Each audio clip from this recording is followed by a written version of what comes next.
ఈ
పూర్వం ధవళగిరి అనే కొండని, ఈ కొండని శుద్ధ కొండ అనేవారనమాట.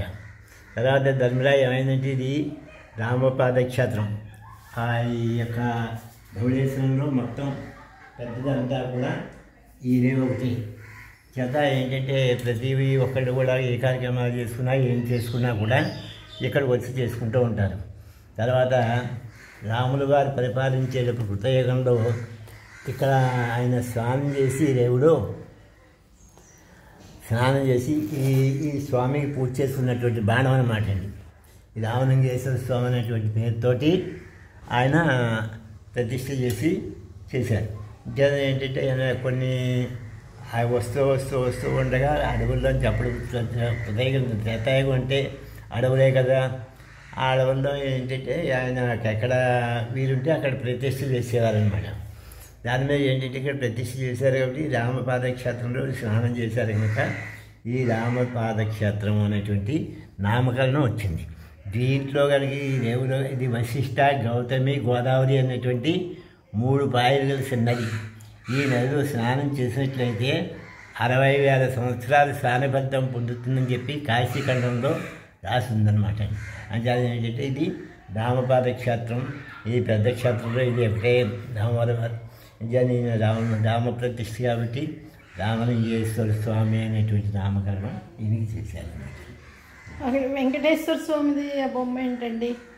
ఇక్కడ వెంకటేశ్వర స్వామికి దీనికి వెంకటేశ్వర స్వామి ఊళ్ళో మామూలుగా ప్రతిష్టే, కానీ అది మామూలుగా స్వయంభూగా కాదు, ఎప్పటి నుంచో ఆయన కూడా అలాగా ఇచ్చారు అన్నమాట. మిగతా వాటిలో అంటే నేను విడిగినంత బట్టి నాకు ఇది తెలుసు అయ్యా. ఇక్కడ క్షేత్రాల్లో ఈ యొక్క హృదయంలో మన పైన ఉన్నారు ఆయన అగస్త్యేశ్వర స్వామి.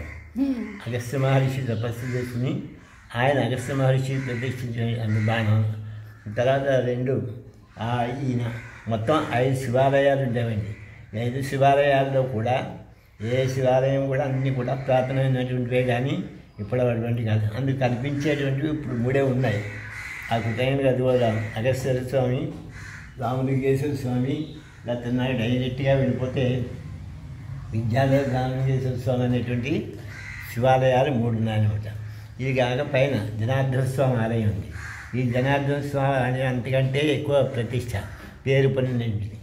ఆ ఆలయంలో కనుక 3 సార్లు ప్రదక్షిణ చేస్తే 4 వేదాలు చతుర్వేదాలు అమర్చబడి ఉన్నాయని బయటిని ఆ స్థలంలో. అందువల్ల ఆయనకి ఆ 3 ప్రదక్షిణాలు ఇచ్చి అంత విశేష ఫలితం ఉందని చెప్పేసి కథలో రాసింది. అలాగే సంతాన గోపాల స్వామి పైన కూడా సంతాన గోపాల స్వామి ఉన్నాడు. ఏదైనా సంతానం కాసిన వాళ్ళు కూడా అక్కడికి వెళ్ళి మొక్కుకుంటూ ఉంటారు. అది సంతాన గోపాల స్వామి. వెంకటేశ్వర స్వామి పూర్వం నుంచి ఉన్నది. అది ఎన్నేళ్ళు అయిందో నాకు తెలియదు. అప్పటి నుంచి ఆయన పెట్టారు. మీ పేరండి? నా పేరు సుబ్బారావు. అక్కడ రాముడి పాదాలు ఉన్నాయి, అవి ఏంటండి? ఈ రామపాదాక్షరంలో ఆ చివరిగా రాములు వారి పాదాలు ఉండేవండి.